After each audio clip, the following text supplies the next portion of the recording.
Hello everyone, welcome back to the channel. In this video, I will show you how to extract a password-protected zip file using PeaZip.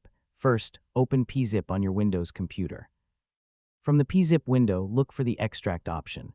The extract function is used to take files out of an archive and save them to a normal folder. Click Extract to open the extraction options. Here you can see several options for controlling the extraction process. One option is called Delete Archives after extraction.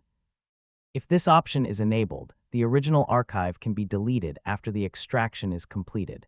For normal use, you can leave this option unchanged. You may also see other extraction options in this section.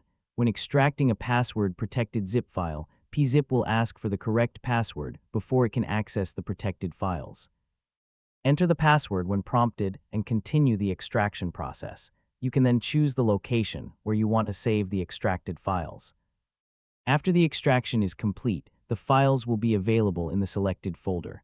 Remember, a password-protected zip file requires the correct password to access its contents.